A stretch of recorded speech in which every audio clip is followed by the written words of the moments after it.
Dejé mi abrigo en el respaldo de una silla y coloqué mi carpeta junto a la cesta del pan, intentando ignorar esas pequeñas corrientes que siempre percibo en las reuniones familiares. Mi hermana Teresa apilaba platos con la urgencia de una anfitriona que necesita control más que cumplidos. Mi madre narraba recetas como si fueran prueba de armonía. Mantuve mi atención en los detalles ordinarios, el vapor que se elevaba del arroz con azafrán, el leve aroma a limón en el mantel, porque los detalles ordinarios se sentían como anclas en medio de esta tormenta silenciosa. Era domingo en Valencia, y el sol de marzo entraba oblicuo por las ventanas del piso familiar en El Carmen, ese barrio antiguo donde las calles estrechas guardan secretos entre piedras centenarias. El apartamento de mis padres, testigo de 40 años de almuerzos dominicales, parecía más pequeño cada vez que regresaba. O quizás era yo quien había crecido demasiado para sus paredes. Durante toda la tarde me mantuve en mi sitio con pequeñas cortesías. Rellenaba vasos de agua con gas, preguntaba por las recogidas escolares de mis sobrinos, sonreía ante una anécdota que había escuchado ya 3 veces. En algún lugar bajo el ruido, una aritmética silenciosa seguía funcionando.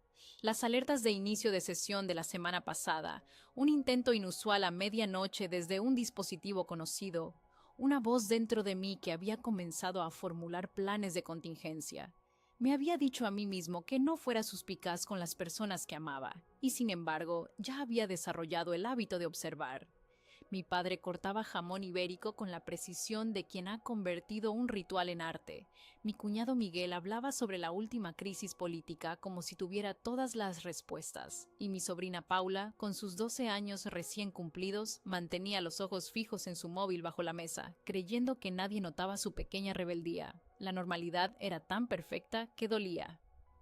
Raúl, ¿más paella?, preguntó mi madre y asentí aunque ya no tenía hambre. Aceptar comida era la forma más sencilla de mantener las apariencias. De niño me habían enseñado que rechazar un plato era casi una ofensa personal. Ahora, a mis 42 años, seguía atrapado en esas reglas no escritas del hogar. Cuando los platos fueron retirados, empujé mi carpeta 1 centímetro más lejos del borde. La carpeta era solo papeleo, confirmaciones del seguro, una transferencia programada para la nómina de mis empleados, una carta de mi gestor bancario metida en el bolsillo, pero representaba el perímetro de mi vida. Todavía no sabía que, en las horas previas al postre, ese perímetro ya había sido cruzado. Teresa trajo café en esas tazas pequeñas que mi madre reservaba para las visitas, aunque yo nunca fui realmente una visita. El olor del café se mezclaba con el del bizcocho de naranja, receta de mi abuela, que siempre aparecía en estos almuerzos como una presencia fantasmal. Mi teléfono vibró en mi bolsillo varias veces, pero lo ignoré. Los domingos familiares tenían sus propias reglas, nada de trabajo, nada de interrupciones, ironía cruel que, obedeciendo esa norma, estaba permitiendo que algo mucho peor ocurriera sin mi conocimiento. ¿Cómo va la empresa?, preguntó mi padre mientras removía 2 cucharadas de azúcar en su café. Su pregunta sonaba casual, pero había un tono particular que reconocía bien. Era el tono que usaba cuando quería información sin parecer demasiado interesado. Bien, estable, respondí con la vaguedad que había perfeccionado para estas ocasiones. Mi pequeña consultoría informática no era algo que mi familia entendiera realmente. Para ellos, cualquier cosa relacionada con ordenadores era un misterio conveniente. Hemos conseguido un nuevo cliente en Madrid. ¿Y eso significa más viajes? La voz de mi madre escondía una crítica. Menos visitas, menos domingos como este. Quizás algunos, concedí mientras miraba a Teresa, quien parecía inusualmente interesada en la conversación. Normalmente se mantenía ocupada, moviéndose entre la cocina y el comedor como si la quietud fuera una enfermedad contagiosa. Miguel lanzó una de sus teorías sobre la economía digital y cómo todo iba a cambiar en los próximos años. Asentí educadamente, aunque sabía que sus ideas venían de artículos superficiales que leía en el metro. Había aprendido que corregirle solo creaba tensión innecesaria, especialmente desde que él y Teresa pasaban por dificultades financieras que intentaban ocultar bajo capas de optimismo forzado. Las horas pasaban con esa lentitud pegajosa de las reuniones familiares, conversaciones que giraban sobre los mismos temas seguros: el colegio de los niños, el tiempo, la última serie que todos fingíamos haber visto. Evitábamos temas como política, religión o lo más sagrado de todo, dinero personal. O al menos eso creía yo. Mi sobrina Paula me pidió ayuda con una tarea de matemáticas, un pretexto transparente para escapar de la mesa. La seguí hasta la habitación que antes era mía y que ahora servía como almacén de recuerdos y muebles sin lugar. Mientras le explicaba ecuaciones simples, noté cómo su mirada se desviaba constantemente hacia la puerta, como si esperara a alguien. ¿Todo bien, Paula?, pregunté finalmente. Ella asintió demasiado rápido. Sí, tío, es solo que... Nada. Algo en su incomodidad me resultó familiar, como un eco de mis propios secretos infantiles. Pero antes de que pudiera indagar más, Teresa apareció en el marco de la puerta con una sonrisa que no llegaba a sus ojos. Mamá ha sacado las fotos antiguas, dijo, y supe que era una orden disfrazada de invitación. Regresé al salón, donde efectivamente mi madre había desplegado álbumes como reliquias de un museo personal. Allí estábamos todos, congelados en momentos que parecían pertenecer a otras personas. Yo con Semeche, 12 años y un trofeo de ajedrez, Teresa en su graduación, mis padres jóvenes frente a la playa de la Malvarrosa. Historias enmarcadas que construían una narrativa familiar perfecta, sin fisuras a la vista. No podía saber que mientras sonreía ante esas imágenes del pasado, el presente estaba desmoronándose silenciosamente. Mi teléfono seguía vibrando, ignorado, en mi bolsillo. Alertas bancarias que interpretaba como spam rutinario, notificaciones que confundía con las habituales promociones dominicales. El álbum pasaba de mano en mano como un objeto sagrado. Cada foto tenía su historia oficial, narrada una y otra vez hasta convertirse en verdad absoluta. Nadie mencionaba los espacios en blanco, las ausencias, los conflictos borrados del registro. La memoria familiar es selectiva y nosotros éramos maestros en ese arte del olvido conveniente. Cuando la luz comenzó a cambiar, anunciando el final de la tarde, sentí ese alivio culpable que siempre me invadía al acercarse la hora de partir. Amaba a mi familia, pero también amaba la soledad de mi apartamento en Ruzafa, ese barrio bohemio donde había construido mi vida adulta, lejos de expectativas y patrones heredados. Fue entonces, justo antes del ritual de las despedidas, cuando mi carpeta captó nuevamente mi atención. Algo en su posición había cambiado sutilmente, o quizás era solo mi paranoia creciente. La tomé con un gesto casual y la sujeté bajo el brazo mientras prometía volver el próximo domingo, sabiendo que faltaban 7 días exactos para que todo cambiara irremediablemente. Después del café me excusé y salí al pasillo para revisar mi teléfono. Los números generalmente me tranquilizaban. Obedecían a la lógica cuando las personas no lo hacían. Abrí mi aplicación bancaria con ese gesto automatizado que había repetido miles de veces. La pantalla cargó con un delicado giro, luego se estableció en el vacío, donde había existido un colchón financiero construido a partir de años de madrugadas y planificación cuidadosa. Ahora había una línea de ceros, como si una página hubiera sido limpiada con disolvente. Una lista de transferencias abarrotaba el panel de historial. Cantidades modestas al principio, luego una cascada repentina. El patrón se reveló con una claridad insultante. Redondeos que sugerían retiradas de prueba, velocidad que sugería confianza, beneficiarios que coincidían con iniciales que solo reconocí cuando me permití hacerlo. Cada mensaje de confirmación que había ignorado durante el almuerzo se había convertido en un registro de mi propia educación mal ubicada. Sentí esa extraña ligereza que sigue al impacto, la forma en que el cuerpo se disocia antes de decidir si luchar. Mi mente se dividió en 2 vías. Una medía la pérdida, la otra catalogaba evidencias. Marcas de tiempo, nombres de cuentas, la ruta IP que sabía que el banco podía rastrear hasta una cocina en la que yo estaba parado. Cerré la aplicación y estabilicé mi respiración, dejando que el procedimiento tomara el lugar de la rabia. Me recosté contra la pared del pasillo, ese pasillo estrecho decorado con azulejos valencianos que mi madre había conservado durante la última renovación. Son parte de nuestra historia, solía decir, aunque la humedad amenazaba con desprenderlos cada invierno. Ahora esos azulejos eran testigos silenciosos de mi descubrimiento. Revisé las notificaciones acumuladas. 17 alertas de seguridad, cada una más urgente que la anterior. La última había llegado apenas 5 minutos antes, cuando estaba sonriendo ante una fotografía de mi primera comunión. El contraste era tan absurdo que casi me hizo reír. 87.000 euros. La cifra parpadeaba en mi mente como un letrero de neón defectuoso. No era toda mi fortuna. Tenía inversiones diversificadas, siguiendo el consejo de mi gestor, pero representaba el capital operativo de mi empresa, el dinero destinado a las nóminas del próximo mes, los impuestos trimestrales y ese fondo de emergencia que mi padre siempre insistió en mantener. Raúl, ¿estás bien? La voz de mi madre llegó desde el comedor. Su tono mezclaba preocupación genuina con esa ligera impaciencia que reservaba para mis ausencias inexplicadas.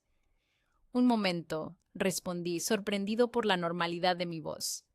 Entré en el pequeño aseo y me miré al espejo. Mi rostro parecía el de cualquier domingo, ligeramente cansado, con esa barba de 3 días que mi madre siempre criticaba sutilmente. Nada revelaba el terremoto interno. Abrí el grifo y dejé que el agua fría corriera sobre mis muñecas, un truco que mi abuelo me había enseñado para calmar los nervios antes de un examen importante. Mi teléfono vibró nuevamente. Era Martín, mi socio, preguntando si había visto las alertas. No respondí. Primero necesitaba entender, trazar un mapa de lo sucedido antes de compartir el desastre. La información incompleta era peor que el silencio. Volví a abrir la aplicación, esta vez navegando hacia los detalles de las transferencias. La primera había ocurrido el jueves, apenas unos cientos de euros enviados a una cuenta etiquetada como Reforma Hogar SL. Luego, el viernes, 3 transferencias más grandes a Inversiones Mediterráneas. Finalmente, esta misma mañana, mientras yo compraba pan en la panadería de la esquina para llevar al almuerzo familiar, el golpe final, 50.000 euros a una cuenta sin nombre, solo un número. Lo que me revolvió el estómago no fue solo el dinero perdido, sino la meticulosa planificación. Quien hubiera hecho esto conocía mis rutinas, mis hábitos bancarios, incluso sabía que los domingos yo desconectaba del mundo digital durante el almuerzo. Era un trabajo interno, sin lugar a dudas. Busqué en mis contactos y llamé a Ana, la abogada que había contratado cuando formé mi empresa. No contestó, lógico siendo domingo, pero le dejé un mensaje breve, mencionando una situación de emergencia financiera y pidiendo que me contactara lo antes posible. Luego llamé al número de emergencias del banco, donde una voz automatizada me informó que mi caso sería atendido en aproximadamente 47 minutos. 47 minutos. El tiempo exacto que tardaría el postre, los licores, las despedidas prolongadas y las promesas de llamadas que nunca llegarían. Tendría que sentarme a la mesa familiar sabiendo que alguien allí había violado no solo mi confianza financiera, sino algo mucho más profundo. Respiré profundamente 3 veces y regresé al comedor con una sonrisa que me sorprendió por su naturalidad. Mi padre servía orujo en pequeños vasos de cristal tallado, herencia de su padre asturiano. Teresa colocaba el flan casero en el centro de la mesa con ese orgullo exagerado que siempre mostraba por sus postres. Miguel hablaba por teléfono en la esquina, demasiado concentrado en su conversación como para notar mi regreso. «Pensábamos que te habías fugado», bromeó mi madre mientras me indicaba que ocupara mi lugar junto a la ventana. Solo respondí a algunos correos. Mentí con facilidad, sorprendido por mi propia calma. Mi sobrina Paula me miró con una intensidad inusual, como si intentara descifrar algo en mi rostro. Siempre había sido la más perceptiva de la familia, capaz de detectar tensiones invisibles para los demás. Le guiñé un ojo, nuestro código secreto para «todo está bien», aunque nada lo estaba. El flan temblaba ligeramente en el plato cuando mi padre comenzó su habitual brindis dominical. Esa mezcla de agradecimientos familiares y reflexiones filosóficas que había perfeccionado con los años. Levanté mi vaso como un autómata, observando a cada persona alrededor de la mesa con nuevos ojos. ¿Sería Teresa, con sus constantes problemas financieros y esa reciente renovación de cocina que parecía demasiado lujosa para su presupuesto declarado? Miguel, quien había mencionado inversiones prometedoras durante meses sin especificar detalles? Mi propia madre, quien manejaba las finanzas familiares con un hermetismo que ahora parecía sospechoso. O mi padre, quien conocía todas mis contraseñas por aquella vez que configuré sus cuentas digitales y nunca las cambié. El orujo quemó mi garganta con una familiaridad reconfortante. El sabor anisado me transportó momentáneamente a navidades pasadas, cuando la confianza era algo que daba por sentado. Ahora, Cada sorbo tenía un regusto amargo de traición. Mi teléfono vibró en silencio. La llamada del banco. Murmuré una disculpa y salí al balcón, ese pequeño espacio sobre la calle Caballeros donde el ruido de la ciudad entraba en oleadas intermitentes. La conversación fue breve y técnica. Sí, confirmaría las transferencias como fraudulentas. No, no tenía acceso físico a mi tarjeta de coordenadas en ese momento. Sí, autorizaba el bloqueo inmediato de todas las cuentas. Cuando terminé la llamada, me quedé unos minutos más observando la vida continuar abajo. Turistas fotografiando la arquitectura medieval, vecinos regresando de la plaza con bolsas de compra, un músico callejero afinando su guitarra. La normalidad del mundo exterior contrastaba cruelmente con el caos de mi realidad inmediata. Al volver dentro noté que Miguel había desaparecido. Ha ido a buscar algo al coche, explicó Teresa con una sonrisa tensa. Mi padre repasaba números en su pequeña libreta de bolsillo, ese cuaderno donde llevaba décadas anotando gastos con una precisión obsesiva. Mi madre recogía platos con movimientos bruscos, señal inequívoca de su nerviosismo creciente. El ambiente había cambiado, o quizás era yo quien ahora percibía las corrientes ocultas que siempre habían estado allí. La conversación se había fragmentado en pequeños intercambios inconexos, como si todos estuviéramos interpretando un guión mal escrito.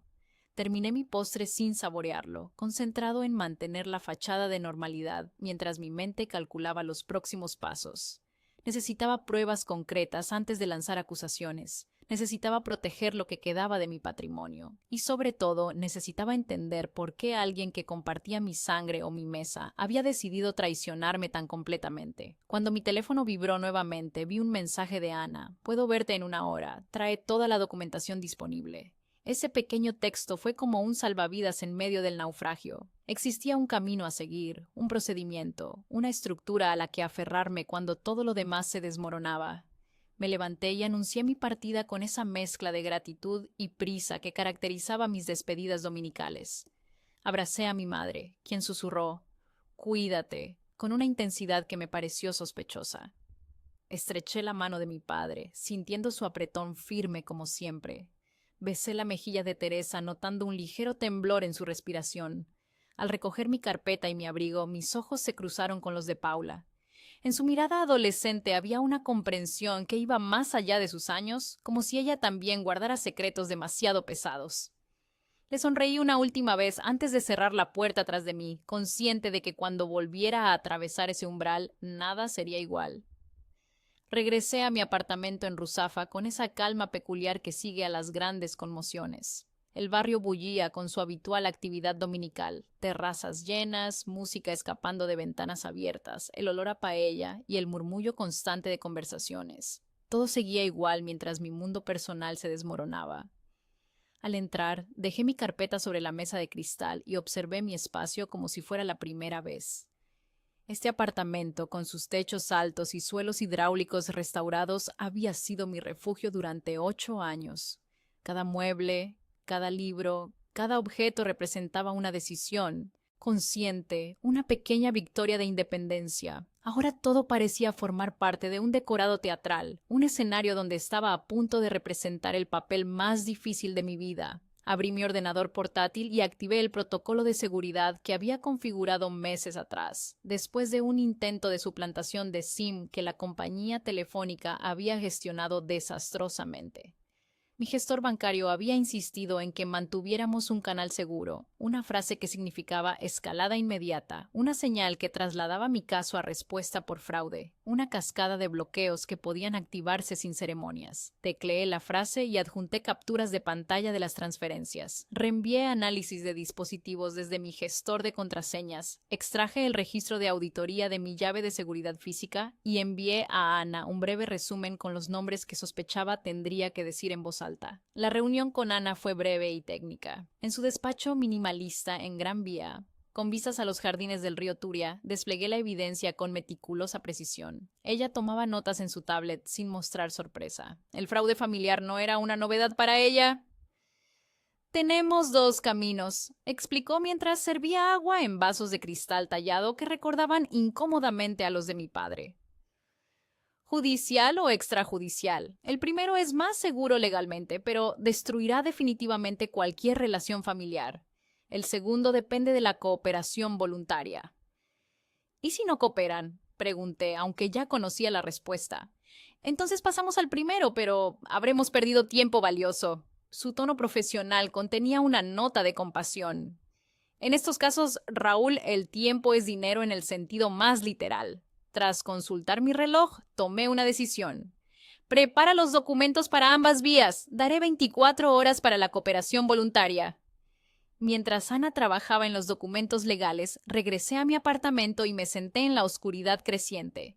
No encendí las luces. La penumbra combinaba perfectamente con mi estado interior. Mi teléfono sonaba intermitentemente. Mensajes de Teresa preguntando si había llegado bien a casa. Un correo de Miguel sobre una supuesta oportunidad de inversión. Incluso una llamada de mi padre que dejé ir al buzón de voz. Cada contacto era como un pequeño cuchillo girando en la herida. ¿Quién de ellos había sido o habían conspirado juntos, reunidos alrededor de la mesa de la cocina mientras yo estaba ocupado construyendo mi empresa? La idea de una traición colectiva era casi más soportable que imaginar a uno solo de ellos actuando en solitario. A medianoche, mi ordenador emitió un sonido discreto. El banco había completado el análisis preliminar de las transferencias y los resultados aparecieron en mi pantalla como una acusación impresa. Cada movimiento había sido autorizado desde una dirección IP registrada en el router de mis padres. Cada transferencia había sido confirmada con códigos enviados a mi número de teléfono, pero verificados en un dispositivo secundario registrado a mi nombre, un iPad que había regalado a Teresa el año anterior para que Paula pudiera usar aplicaciones educativas. La evidencia era dolorosamente clara. No había sido un hacker anónimo ni un empleado resentido. Había sido mi propia hermana, posiblemente con la complicidad silenciosa de Miguel. El motivo era tan transparente como predecible. Deudas acumuladas, una hipoteca underwater tras la crisis inmobiliaria, y esa renovación de cocina que ahora entendía había sido financiada con mi dinero. Mi primer impulso fue llamarla inmediatamente, dejar que toda la rabia contenida durante horas estallara en acusaciones y amenazas. En cambio, respiré profundamente y seguí el plan. Abrí mi correo electrónico y redacté un mensaje breve y factual dirigido a Teresa y Miguel. He detectado transferencias no autorizadas desde mis cuentas corporativas y personales por valor de 87,000 euros. La entidad bancaria ha confirmado el origen de estas operaciones. Os ofrezco 24 horas para la devolución voluntaria de los fondos antes de iniciar acciones legales. Este mensaje constituye una notificación formal de mi conocimiento del fraude. Adjunté los registros bancarios, el informe técnico preliminar y los formularios para una devolución voluntaria que Ana había preparado. Pulsé enviar, sin permitirme dudar. El correo salió a las 00:17 de un lunes que prometía ser el más largo de mi vida. La respuesta llegó apenas 20 minutos después. No era un texto, sino una llamada. La voz de Teresa temblaba entre lágrimas y justificaciones atropelladas. Raúl, por favor, no entiendes. Miguel hizo inversiones que salieron mal. La casa está en riesgo de ejecución hipotecaria. Pensábamos devolvértelo todo en cuanto la situación mejorara. Mantuve mi tono perfectamente controlado. ¿Cuánto tiempo lleváis accediendo a mis cuentas? El silencio al otro lado de la línea fue respuesta suficiente. Los formularios están en el correo, continué. Tenéis hasta mañana a esta misma hora. Raúl, por favor, somos familia. Su voz se quebró en la última palabra, esa misma palabra que había utilizado para justificar la traición. Precisamente por eso, respondí antes de colgar. Pasé el resto de la noche organizando documentos y realizando llamadas estratégicas. Contacté con clientes para advertirles de posibles retrasos en proyectos. Reorganicé mis finanzas personales para cubrir los gastos inmediatos y preparé un comunicado para mis empleados explicando la situación en términos vagos pero tranquilizadores. Al amanecer, recibí un mensaje de Paula. Tenía 16 caracteres. Lo siento, tío Raúl. Mi sobrina, atrapada en medio de un desastre adulto, sentía la necesidad de disculparse. Le respondí inmediatamente. Tú no has hecho nada malo.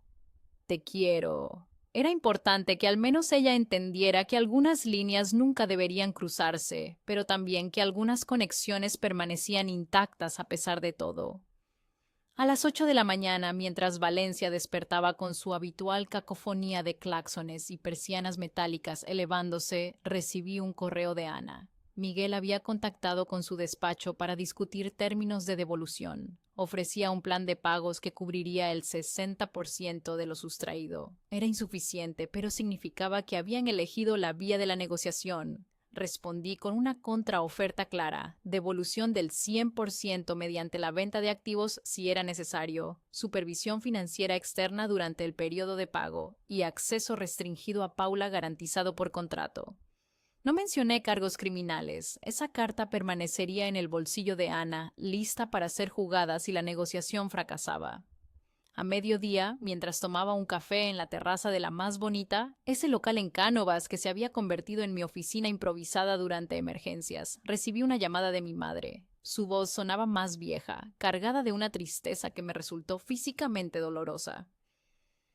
Teresa nos ha contado lo que hicieron, comenzó sin preámbulos. Tu padre está destrozado. No sabíamos nada, hijo, te lo juro por lo más sagrado. Quería creerla, necesitaba creerla, pero la confianza, una vez rota, es como uno de esos preciosos azulejos valencianos. Aunque lo repares, siempre se notarán las líneas de la fractura. ¿Me ayudarías a entender por qué?, pregunté, sorprendido por la vulnerabilidad en mi propia voz. ¿Por qué no me pidieron ayuda directamente? El suspiro de mi madre contenía décadas de complicaciones familiares no resueltas. Orgullo, vergüenza. Miguel convenció a Teresa de que era un préstamo temporal, que tú ni siquiera lo notarías. Las cosas se les fueron de las manos. 87,000 euros no se van de las manos, mamá. Eso requiere planificación. Su silencio fue una concesión a la verdad de mis palabras. ¿Vendrás el domingo?, preguntó finalmente, con esa habilidad única de las madres españolas para reducir crisis existenciales a cuestiones de rutina familiar. No lo sé, respondió honestamente. Necesito tiempo. Tras colgar, regresé a mi apartamento y me senté frente a la carpeta que había llevado al almuerzo familiar.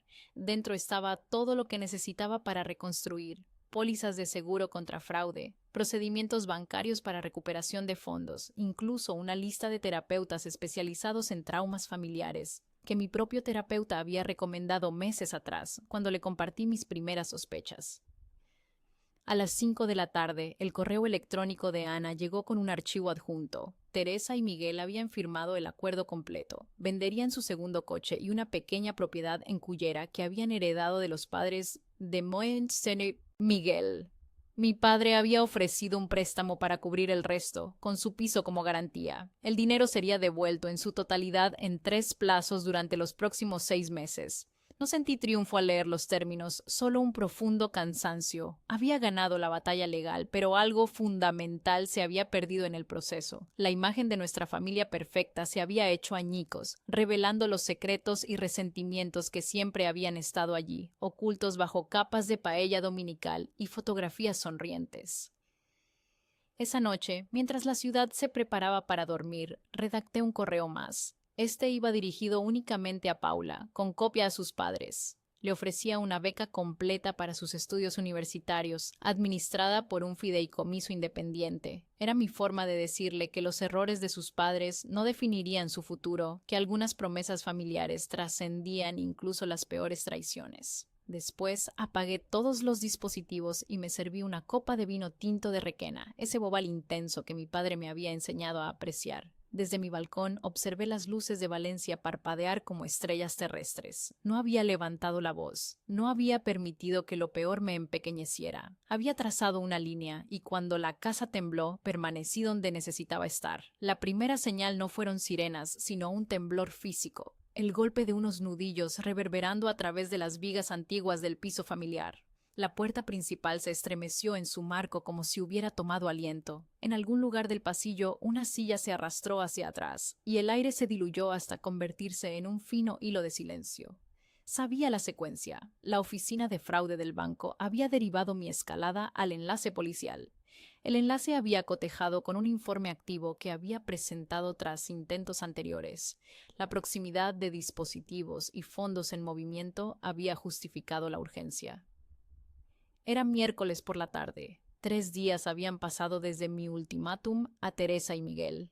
El acuerdo se había firmado, los primeros fondos se habían transferido como muestra de buena fe. pero el proceso legal seguía su curso implacable. Yo no había planeado estar presente cuando la policía llegara al piso de mis padres. Mi intención era mantenerme alejado, dejar que las instituciones hicieran su trabajo sin el drama añadido de mi presencia. Pero mi madre había insistido en una comida para hablar las cosas como adultos. No podemos dejar que esto nos destruya como familia, había dicho por teléfono con esa voz que usaba para las grandes ocasiones, mezclando autoridad materna con vulnerabilidad estratégica. Y yo, contra todo juicio racional, había aceptado. El piso estaba inusualmente silencioso cuando llegué. Mi padre, normalmente expansivo y ruidoso, permanecía sentado junto a la ventana con una quietud que me resultó alarmante. Teresa y Miguel no estaban... Llegarán un poco tarde, había explicado mi madre mientras servía un gazpacho que nadie tenía apetito de probar. Paula había sido enviada a casa de una amiga, para que los adultos podamos hablar tranquilamente. El timbre sonó justo cuando mi madre comenzaba a elaborar una teoría sobre cómo todo esto es un malentendido que se ha ido de las manos. Mi padre se levantó con una lentitud dolorosa, como si sus 72 años pesaran de repente el doble. Yo sabía quién estaba al otro lado de la puerta. El banco me había notificado que la denuncia formal había sido procesada, que la investigación policial había comenzado oficialmente, que las visitas domiciliarias eran el siguiente paso procesal. Cuando la puerta se abrió, el pasillo se llenó de movimiento oficial. Pasos medidos, presentaciones breves, el olor húmedo del tiempo llevado en uniformes. Una voz pidió que se colocaran los dispositivos electrónicos sobre la mesa, otra solicitó identificación y una tercera explicó que las cuentas habían sido congeladas pendientes de investigación. El suspiro de mi madre se convirtió en un sonido que solo había escuchado una vez antes, en una sala de espera de hospital cuando el médico nos informó sobre el derrame cerebral de mi abuelo. Me quedé muy quieto, dejando que el proceso hiciera lo que estaba diseñado para hacer. Lo que hizo temblar los marcos de las fotos no fue la agresión, sino la coordinación. Un mensajero llegando con documentos de medidas cautelares que mi abogada había preparado como contingencia, un segundo llamado del portero verificando el acceso, el grueso sobre de la realidad aterrizando de golpe. En la cocina, un cajón se abrió con demasiada fuerza y un puñado de cubiertos golpeó las baldosas. El sonido partió la tarde como un relámpago que hubiera encontrado su tierra. ¿Cómo has podido, Raúl? La voz de mi padre emergió ronca desde el salón. No era una pregunta, sino una acusación. ¿Traer a la policía a nuestra casa? ¿Así es como resuelven los problemas los García ahora?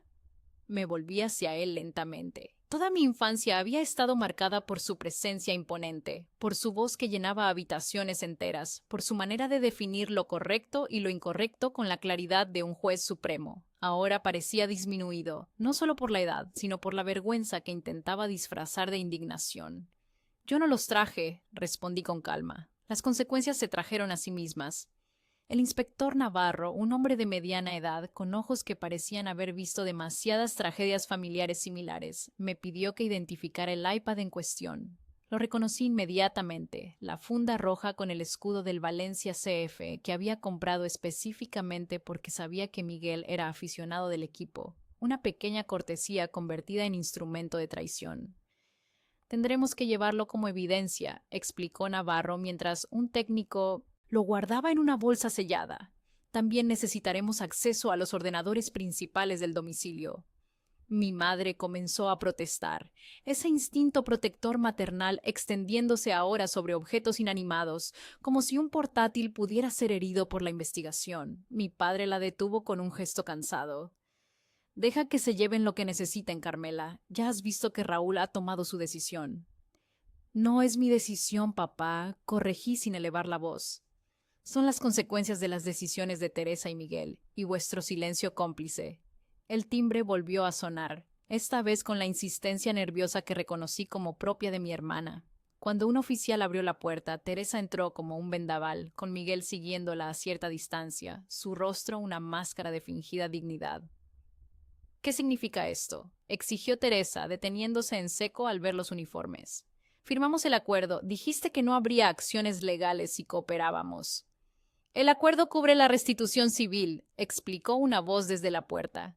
Era Ana, mi abogada, llegando con el segundo paquete de documentos. El aspecto penal sigue su curso independiente. El fraude electrónico es un delito perseguible de oficio una vez denunciado. La habitación pareció encogerse con cada palabra técnica. Los marcos de las viejas fotografías familiares vibraban ligeramente con cada paso de los oficiales. En ellas, versiones más jóvenes y despreocupadas de nosotros sonreían desde playas y celebraciones, ajenos al futuro que ahora vivíamos.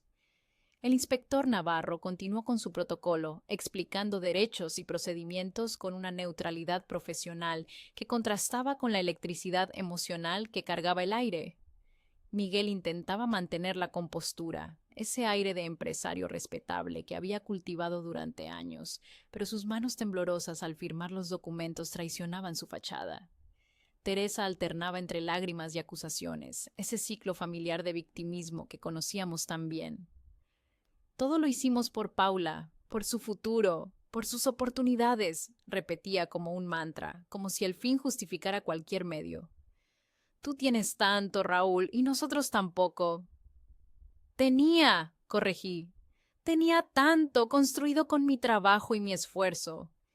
Mi madre se interpuso físicamente entre nosotros, ese reflejo protector que nunca había aprendido a contener. Por favor, parad los dos, sois hermanos, la sangre es más importante que el dinero. Esto no es sobre dinero, mamá, respondí, sorprendido por la claridad cristalina de mis pensamientos en medio del caos.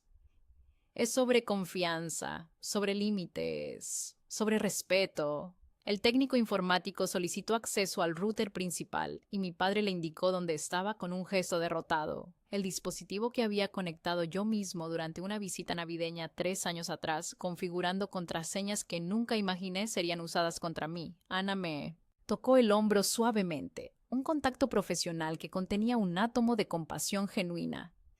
Los documentos para el juzgado están listos. Necesito tu firma en estos 3 puntos. Firmé con la pluma estilográfica que mi padre me había regalado cuando terminé la carrera.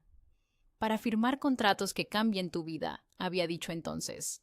Nunca imaginó este contrato particular. El piso familiar, ese espacio que siempre me había parecido inmutable e inmune al mundo exterior, se transformaba ante mis ojos en una escena procesal. Las voces oficiales, los documentos sellados, los dispositivos etiquetados como evidencia, todo ello creaba una nueva geografía en las habitaciones donde había crecido. Mientras los oficiales completaban su trabajo, me acerqué a la ventana que daba a la plaza. Abajo la vida continuaba con su rutina imperturbable, ancianos jugando a la petanca, estudiantes con mochilas dirigiéndose a la biblioteca pública, turistas consultando mapas en sus móviles. La normalidad del mundo exterior hacía que la situación dentro del piso pareciera aún más irreal. Teresa se dejó caer en el sofá, ese mueble de piel marrón que había sobrevivido a 3 mudanzas y 2 renovaciones. ¿Qué va a pasar ahora?, preguntó, no a mí, sino al aire, a las paredes, a cualquier fuerza que pudiera ofrecerle una respuesta menos dolorosa que la realidad. Ahora, respondí mientras recogía mi carpeta. Cada uno asume sus responsabilidades y reconstruimos lo que se pueda reconstruir. Cuando salí del piso, acompañado por Ana y seguido por 2 oficiales con evidencias selladas, sentí el edificio entero temblar. No era un temblor físico, sino una vibración en mi memoria, como si todas las versiones anteriores de aquella casa familiar se estuvieran despidiendo simultáneamente. Las 48 horas siguientes se desarrollaron en documentos y marcas de tiempo. Me senté en mi mesa de comedor con una tetera de té que seguía enfriándose y respondí preguntas en el orden en que me las hacían. Las transferencias fueron rastreadas a través de cuentas fantasma que no eran tan inteligentes como creía su propietario. Los dispositivos arrojaron registros de geolocalización que coincidían perfectamente con horarios de comidas y recados. El rastro de auditoría, indiferente y minucioso, hizo lo que la memoria humana no podía. El banco aplicó créditos provisionales una vez confirmado el patrón. La aseguradora abrió un reclamo bajo la póliza de fraude que nunca esperé necesitar. Un juez firmó una orden exigiendo la devolución de activos donde fuera posible y restringiendo el acceso donde no lo era. Durante todo el proceso mantuve mi voz baja y mis declaraciones exactas. No pedí disculpas, no ofrecí explicaciones, traté la situación como lo que era, un libro contable que debía corregirse y un límite que debía hacerse respetar. La familia, sin embargo, nunca es solo un libro contable. Hubo llamadas, telefónicas que sonaron durante la noche y mensajes que intentaban reescribir la causalidad. Estaba la mochila de Paula olvidada en una silla de mi casa, olvidada en el caos, y estaba la pequeña y práctica ternura de devolverla con una nota sobre los deberes que había que entregar el lunes. Me permití llorar la versión de nosotros que había parecido posible, y luego doblé ese dolor en un archivo donde no sangraría sobre todo lo demás. El viernes por la mañana, mientras Valencia despertaba bajo una llovizna suave que lavaba las aceras y convertía las calles en espejos, recibí la primera llamada de mi padre desde el incidente. Su voz sonaba distante, como si hablara desde el fondo de un pozo, o quizás desde el fondo de sus 72 años, ahora cargados con un peso nuevo. El juez ha establecido fecha para la primera audiencia, anunció sin saludos preliminares. Miguel quiere declararse culpable si retiras los cargos contra Teresa. Me senté junto a la ventana, observando las gotas de lluvia formar patrones en el cristal. Sabes que no funciona así. Podrías hablar con tu abogada, con el fiscal. Tienes influencia, Raúl. Siempre has sabido moverte en esos círculos. Dejé que el silencio se extendiera entre nosotros, ese espacio donde antes florecían conversaciones sobre fútbol y política, ahora ocupado por palabras no dichas y recriminaciones apenas contenidas. Teresa es frágil, continuó mi padre. Siempre lo ha sido. Desde niña. Tú eras el fuerte, el sensato. Por eso tu madre y yo confiamos en que sabrías manejar esto discretamente. ¿Discretamente? La palabra sabía a ceniza en mi boca. ¿Te refieres a dejar que me robaran sin consecuencias? Me refiero a resolver esto en familia, como los problemas siempre se han resuelto en esta casa.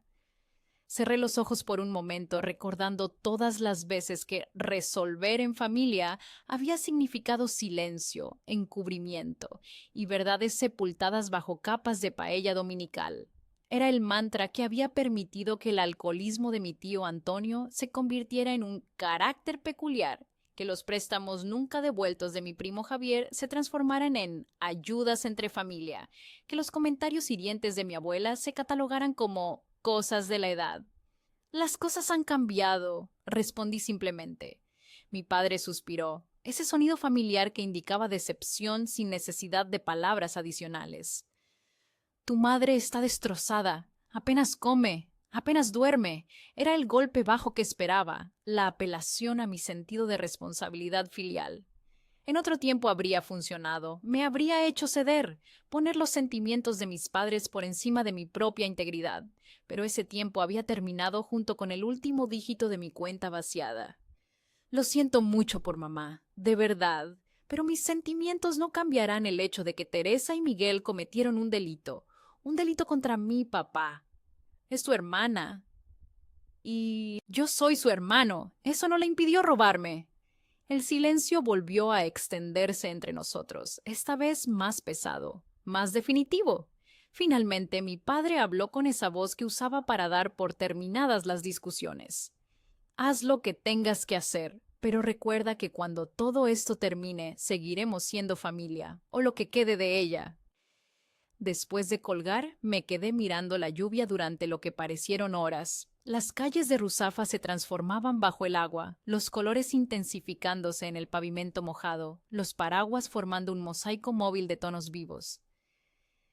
En otro tiempo, habría llamado a Teresa para compartir alguna observación trivial sobre el clima, sobre la belleza efímera de la ciudad bajo la lluvia. Esos pequeños hilos invisibles que conectan a los hermanos a través de los años, tejiendo una red de complicidad que creíamos irrompible. A mediodía recibí un correo electrónico de Ana con los resultados preliminares de la investigación pericial. El informe técnico confirmaba lo que ya sabíamos. Las transferencias se habían realizado utilizando mis credenciales legítimas, accedidas a través de dispositivos registrados a mi nombre, pero utilizados habitualmente por Teresa y Miguel. Los fondos habían sido canalizados a través de 3 cuentas intermediarias antes de terminar en una cuenta conjunta que habían abierto específicamente para este propósito. De los 87.000 euros ya se habían recuperado 53.000. El resto había sido gastado o estaba en proceso de rastreo. El documento incluía transcripciones de mensajes de WhatsApp entre Teresa y Miguel, recuperados del iPad confiscado. Su lectura era como recibir pequeños cortes de papel, cada palabra una incisión precisa en lo que quedaba de mi confianza familiar. Miguel. R nunca revisa las notificaciones durante el almuerzo dominical. Es nuestra mejor ventana. Teresa. No sé, es demasiado. ¿Y si lo nota inmediatamente? Miguel. Para entonces ya habremos movido el dinero. Además, tiene ese seguro contra fraude. No perderá nada. Teresa. Es mi hermano. Miguel. ¿Es eso o perder la casa, Tere? Piensa en Paula. Cerré el archivo, incapaz de seguir leyendo. La mención de Paula como justificación me resultaba especialmente dolorosa. Mi sobrina, utilizada como escudo moral para un acto que eventualmente la dañaría más que cualquier dificultad financiera temporal. Esa tarde recibí otra visita del inspector Navarro. Me mostró fotografías de extractos bancarios y recibos encontrados en casa de Teresa y Miguel, pagos recientes para una remodelación de cocina, cuotas atrasadas de la hipoteca súbitamente puestas al día, facturas de un colegio privado para Paula que no habían mencionado. En estos casos, explicó Navarro mientras ordenaba las fotografías sobre mi mesa, solemos encontrar tres categorías de gastos: necesidades reales, lujos largamente deseados y lo que llamamos gastos de culpabilidad, regalos o compras destinadas a justificar moralmente el delito. Señaló un recibo de una tienda de electrónica. Esto es interesante. Un ordenador de alta gama comprado el día después de la primera transferencia grande. Destinatario: Paula García. Motivo indicado en la nota de regalos para tus estudios y tu futuro. Cerré los ojos por un momento, visualizando a mi sobrina recibiendo ese regalo inesperado, su alegría inicial, y luego la inevitable sombra cuando descubriera su verdadero origen. Otro daño colateral de esta historia. ¿Cuál es el siguiente paso?, pregunté, aunque ya conocía la respuesta.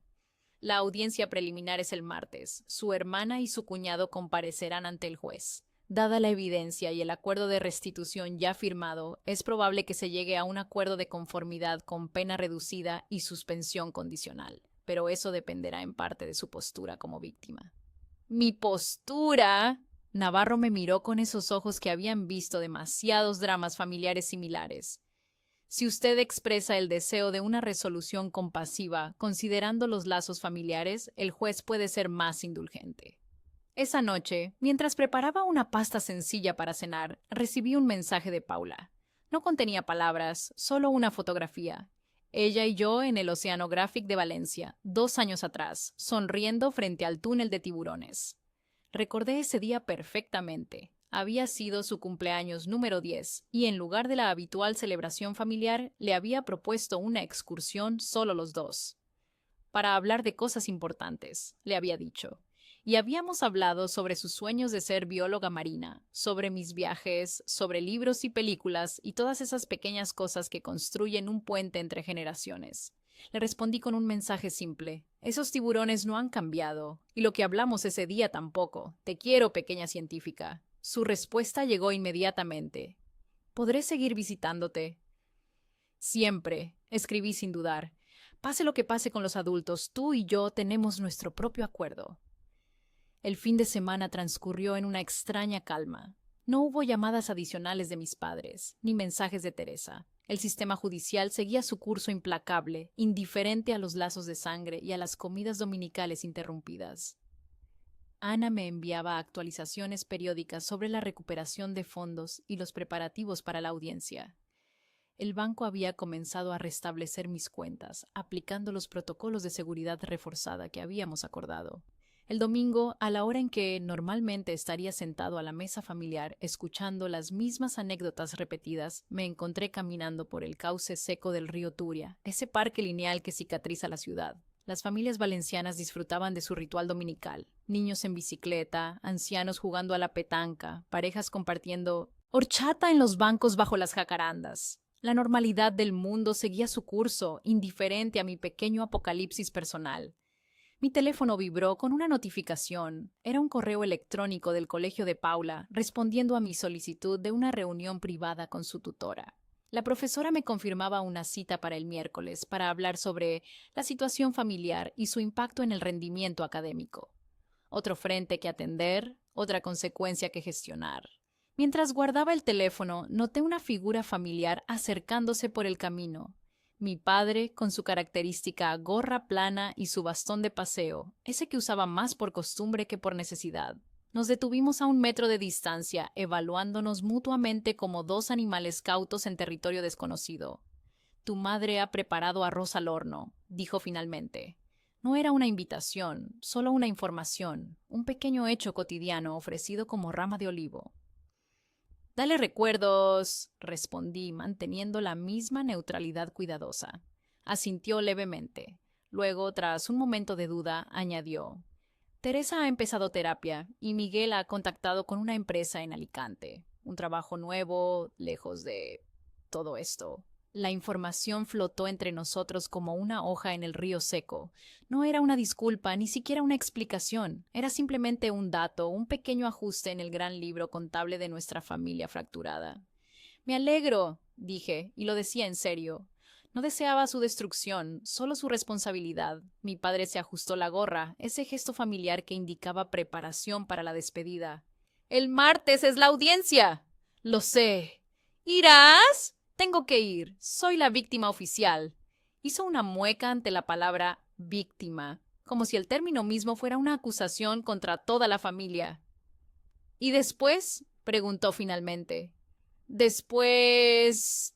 Miré hacia el puente de Calatrava que se alzaba sobre nuestras cabezas, una estructura blanca y elegante que parecía suspendida entre mundos. Después continuaremos. De alguna manera. No era una promesa de reconciliación inmediata ni una sentencia de separación permanente. Era simplemente una constatación. La vida seguiría, las heridas cicatrizarían o no, y nosotros avanzaríamos con lo que quedara. En las semanas que siguieron, reconstruí mis sistemas como un ingeniero que revisa un diseño después de una prueba de estrés. Separé las cuentas como los barcos construyen mamparos, reforcé cada dispositivo y reemplacé la confianza por verificación donde el dinero tocaba a la familia. La carpeta que una vez fue un símbolo sobre la mesa se convirtió en un archivo activo de lecciones que pretendía enseñarme a mí mismo hasta que fueran permanentes. El martes de la audiencia amaneció con ese cielo valenciano imposiblemente azul que siempre parecía una contradicción ante eventos sombríos. Me vestí con un traje gris sobrio, ese uniforme de seriedad, que reservaba para reuniones importantes con clientes. Ana me recogió en su Audi plateado, y durante el trayecto repasamos el procedimiento una vez más. Declararía como víctima, confirmaría los hechos establecidos en el informe pericial, y luego el juez consideraría el acuerdo de conformidad. ¿Has decidido qué postura adoptarás?, preguntó Ana mientras girábamos hacia la Ciudad de la Justicia, ese complejo moderno de cristal y acero que contrastaba con la Valencia histórica que lo rodeaba. Sí, respondí simplemente, sin entrar en detalles. Mi decisión había cristalizado durante la noche, después de horas mirando fotografías antiguas y escuchando los mensajes de voz guardados de Paula. La sala era más pequeña de lo que había imaginado, con esa frialdad funcional de los espacios burocráticos. Mis padres ya estaban allí, sentados en la última fila como espectadores en una obra cuyo guión desconocían. Mi madre intentó captar mi mirada, pero mantuve los ojos fijos en la mesa del fiscal, no por rencor, sino por autopreservación. Necesitaba mantener la claridad que había construido tan cuidadosamente. Teresa y Miguel entraron escoltados por su abogado, un hombre mayor con aspecto cansado que conocía a mi padre de sus tiempos en el gremio de panaderos. Mi hermana había perdido peso y su rostro mostraba esa palidez característica del insomnio prolongado. Miguel mantenía su postura erguida, pero sus ojos se movían nerviosamente por la sala, evitando encontrarse con los míos. El procedimiento fue sorprendentemente breve. El fiscal resumió los hechos, el perito informático confirmó sus hallazgos, y yo declaré con la voz clara y controlada que había practicado durante días. Cuando el juez preguntó si deseaba añadir algo respecto a mi posición sobre la conformidad propuesta, sentí todas las miradas convergiendo sobre mí. Señoría, comencé. Los hechos están establecidos con claridad suficiente. Lo que mi familia hizo fue calculado y deliberado, pero también es cierto que han tomado medidas para la restitución y han mostrado arrepentimiento. No busco venganza, solo justicia y, sobre todo, un futuro para mi sobrina Paula que no esté marcado permanentemente por los errores de sus padres. El juez asintió levemente y vi a Teresa cubrir su boca con una mano temblorosa. El acuerdo de conformidad fue aceptado. Delito de fraude con circunstancias atenuantes, pena de 2 años suspendida condicionalmente, libertad vigilada y programa obligatorio de asesoramiento financiero.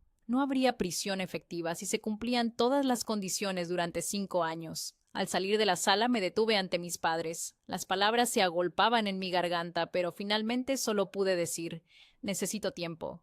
Mi madre asintió con una comprensión dolorosa. Mi padre, siempre más práctico, preguntó: ¿cuánto? No lo sé, respondí honestamente. El tiempo que sea necesario. 2 días después recibí una carta manuscrita de Teresa. No contenía disculpas elaboradas ni justificaciones, solo una frase: cuando estés listo para escuchar, estaré lista para hablar. La guardé en la carpeta que se había convertido en el repositorio de esta experiencia, junto con los informes periciales y los acuerdos de restitución. También reconstruí mis rituales. Elegí una cafetería diferente para los sábados por la mañana, una donde el personal aprendió mi nombre y nadie preguntaba por las vacaciones familiares. Mantuve las citas con mi terapeuta con la misma diligencia con la que mantenía las llamadas con mi banquero. Hice espacio en mi calendario para cenas sencillas con personas cuya amabilidad no llegaba con notas a pie de página. El silencio regresó lentamente y luego se quedó. Una tarde de abril, mientras trabajaba en mi terraza aprovechando la primera brisa verdaderamente primaveral del año, recibí un mensaje de Paula. Puedo verte, tengo noticias. Acordamos encontrarnos en la heladería Linares del Mercado de Colón, ese espacio restaurado que combinaba la arquitectura modernista con la vitalidad de un mercado contemporáneo. Paula llegó puntual, con esa mezcla de niña y adolescente que hacía que mi corazón se contrajera un poco cada vez que notaba cuánto crecía entre visita y visita. Traía un sobre grande que colocó sobre la mesa con ceremonial importancia. Me han aceptado en el programa de verano del Oceanographic, anunció con una sonrisa que iluminó toda la terraza. Seré ayudante de investigación junior en el departamento de tiburones, con el dinero de la beca que me ofreciste. La abracé por encima de la mesa, ignorando el helado que amenazaba con derramarse. Estoy increíblemente orgulloso de ti, dije, y lo decía en serio. En medio de todo el caos adulto, ella había mantenido su rumbo con una determinación que me recordaba a mí mismo a su edad. Mientras ella me relataba los detalles del programa y sus planes para el verano, observé discretamente a la gente que pasaba por el mercado: parejas con bolsas de compra, turistas fotografiando la estructura modernista, ancianos disfrutando del sol en los bancos. La vida seguía su curso, indiferente a nuestros pequeños dramas personales. Había algo reconfortante en esa continuidad. ¿Has hablado con mamá y papá?, preguntó Paula repentinamente, con esa franqueza directa que siempre me desconcertaba. No recientemente, respondí, eligiendo mis palabras con cuidado. Pero lo haré, eventualmente. Ella asintió, procesando la información con una madurez que iba más allá de sus 12 años. Mamá ha empezado a dar clases de cocina en el Centro Cultural. Papá trabaja en Alicante y viene solo los fines de semana. La casa está más silenciosa. La información flotó entre nosotros como hojas en el estanque del antiguo cauce. No pedí más detalles, y ella no ofreció juicios. Éramos dos supervivientes compartiendo observaciones sobre el nuevo paisaje tras la tormenta. En mayo recibí una notificación del banco. La restitución financiera había sido completada. Los 87.000 euros habían sido devueltos íntegramente. Parte a través de la venta de propiedades, parte a través de un préstamo que mis padres habían garantizado con su piso. La noticia no me produjo la satisfacción que había esperado. Era simplemente un capítulo que se cerraba, un asunto administrativo resuelto. Esa noche, mientras revisaba el correo electrónico antes de dormir, encontré un mensaje de mi padre. El asunto era simple: domingo. El cuerpo del mensaje contenía solo una hora. 14 de... No había más explicaciones, ni ruegos emocionales, ni intentos de manipulación. Era una invitación despojada de todo excepto su esencia básica. Tardé 3 días en responder. Finalmente escribí una sola palabra: iré. El domingo llegó con esa claridad atmosférica típica del mayo valenciano. Conduje hasta el piso familiar en el Carmen, con una mezcla de aprensión y resolución. Había preparado mentalmente algunos temas de conversación neutros y establecido límites claros sobre lo que estaba dispuesto a discutir. La terapia y los meses de distancia me habían dado perspectiva, pero también una nueva determinación para no repetir patrones dañinos. La puerta del piso estaba entreabierta cuando llegué, y el olor familiar a sofrito me golpeó con una oleada de nostalgia inesperada. Mi madre apareció en el pasillo, más delgada y con más canas de las que recordaba. No intentó abrazarme, respetando la distancia que había establecido en nuestros escasos intercambios telefónicos. Raúl, dijo simplemente, y en esa única palabra había un universo de significados no expresados. Mi padre estaba sentado junto a la ventana, en el mismo lugar donde siempre se sentaba para leer el periódico los domingos por la mañana. Se levantó con cierta dificultad, y noté que su bastón ya no era un accesorio decorativo, sino una necesidad real. «Has venido», comentó, como si hubiera estado genuinamente inseguro hasta ese momento. Teresa y Miguel no estaban presentes y lo agradecí silenciosamente. Esta primera reconexión necesitaba ser gradual. Paula, sin embargo, apareció desde la cocina con un delantal demasiado grande y manchas de harina en las mejillas. «Tío Raúl, estoy aprendiendo a hacer la paella de la abuela», anunció con ese entusiasmo que solo los niños pueden mantener en medio de la incomodidad adulta. La mesa estaba puesta como siempre, con la vajilla de ocasiones especiales y las servilletas de tela que mi madre guardaba para las visitas. Me senté en mi lugar habitual, junto a la ventana, y observé cómo Paula ayudaba a mi madre a servir el primer plato. Gazpacho tradicional, el mismo que había tomado en esta mesa durante décadas. La conversación fue inicialmente cautelosa, limitada a temas seguros: el clima, las noticias locales, los avances escolares de Paula. Gradualmente, como un río que encuentra nuevamente su cauce tras una sequía, comenzamos a reconectar en pequeñas formas significativas. Mi padre me preguntó por la empresa, con un interés que parecía genuino por primera vez. Mi madre comentó que había empezado a tomar clases de pintura, un sueño postergado durante toda su vida adulta. Cuando llegó el momento del postre, flan casero, por supuesto, mi padre se aclaró la garganta con ese gesto que siempre precedía a una declaración importante. «Hemos aprendido», dijo simplemente. No especificó qué habían aprendido exactamente, pero su mirada contenía un reconocimiento que no había visto antes. No era una disculpa completa, pero quizás era un comienzo. Al despedirme, mi madre me entregó un sobre. «Teresa quería que tuvieras esto», explicó. «Cuando estés listo». Lo abrí en mi coche, antes de arrancar. Contenía una tarjeta sencilla con una sola línea escrita en la caligrafía inconfundible de mi hermana. «Los domingos a las 5, en el Jardín del Turia, banco bajo el puente de Calatrava. Estaré allí cada semana».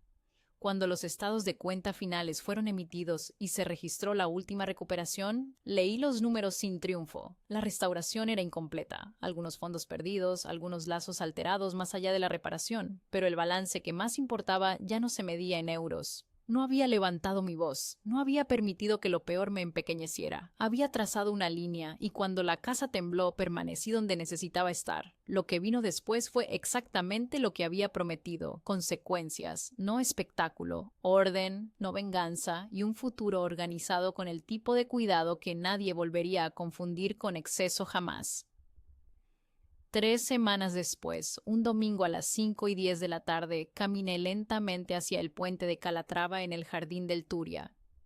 A lo lejos vi la figura familiar de Teresa sentada en un banco, hojeando un libro con esa concentración intensa que siempre había admirado en ella desde que éramos niños. Me detuve un momento, permitiéndome recordar quiénes habíamos sido antes de que el dinero y los secretos se interpusieran entre nosotros. Respiré profundamente y continué caminando. No sabía exactamente qué diría, ni qué respondería ella. No tenía garantías de que la confianza pudiera reconstruirse, ni de que las heridas cicatrizaran completamente. Lo único que sabía con certeza era que estaba listo para escuchar, y que ese era el primer paso en un camino que, independientemente de dónde nos llevara, tenía que recorrer. El sol valenciano comenzaba su descenso, proyectando sombras largas sobre el cauce seco. Teresa levantó la vista de su libro y me vio acercándome. Cerró el volumen lentamente, marcando la página con cuidado, y se enderezó en el banco. Nuestros ojos se encontraron a través de la distancia, y por un instante fugaz vi reflejada en su mirada la misma mezcla de determinación y vulnerabilidad que sentía en mi interior. Di el último paso y me senté junto a ella, dejando un espacio respetuoso entre nosotros. No era el final de la historia, ni siquiera el comienzo de una nueva. Era simplemente otro capítulo, otro balance, otro intento de encontrar ese equilibrio delicado entre justicia y compasión, entre límites y conexión, entre el pasado que no podíamos cambiar y el futuro que aún podíamos construir.